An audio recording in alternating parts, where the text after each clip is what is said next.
Minor जो लड़की जिसने 161 के बयान दिए, फिर 164 के, उसके कई दिन बाद जो है उसने अपने बयान बदले क्योंकि उसके परिवार को डराया गया, धमकाया गया कि जो हमारी लड़ाई वो सरकार के खिलाफ नहीं है। हमारी लड़ाई जो है रेसलिंग फेडरेशन के प्रेसिडेंट के खिलाफ है। जो परमिशन जो जंतर मंतर थाने से ली गई थी वो बीजेपी लीडर तीर्थ राणा और बीजेपी लीडर बबीता फोगाट ने जो वो परमिशन ली थी।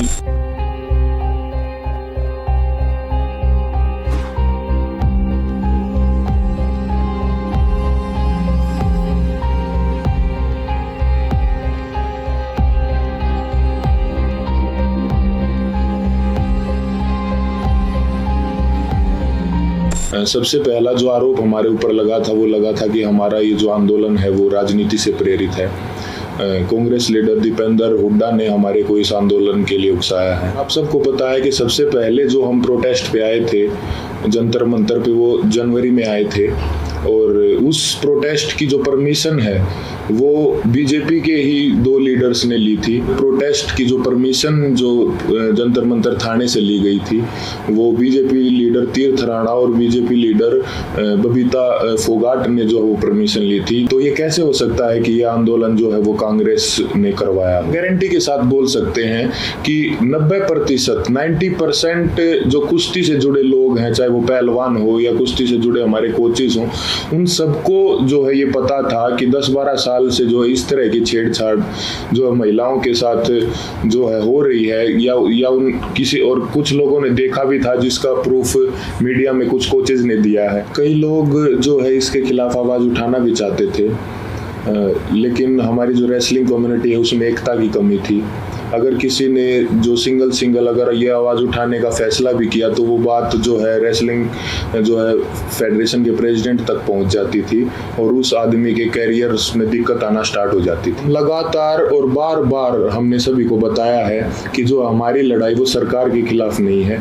हमारी लड़ाई जो है रेसलिंग फेडरेशन के प्रेसिडेंट के खिलाफ है, क्योंकि जो भी शोषण उसने किया है, जो भी रेसलिंग के लिए गलत किया है, वो उसने फेडरेशन के पद पर बने रहते हुए किया है। और हमारे ऊपर दूसरा आरोप ये भी था कि हम इतने टाइम तक चुप क्यों थे। तो इसके कई कारण हैं। सबसे पहले तो एकता की बहुत कमी थी, एक साथ कभी हम हो ही नहीं पाए।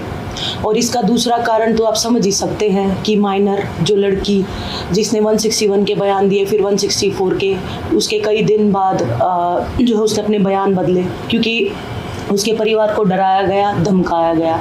तो सिंगल आवाज उठा भी कैसे सकते थे? हम आप सबको ये क्लियर कर देना चाहते हैं कि जो 28 मई की जो महिला सम्मान महापंचायत की जो कॉल थी वो हमने नहीं दी थी, वो हमारे खाप चौधरियों ने दी थी महम में पंचायत के बाद। हमारे को तो कुछ समय के बाद जो है इस फैसले के कुछ समय बाद हमारे को ये पता चला कि 28 तारीख को जो है नए संसद भवन का उद्घाटन भी है।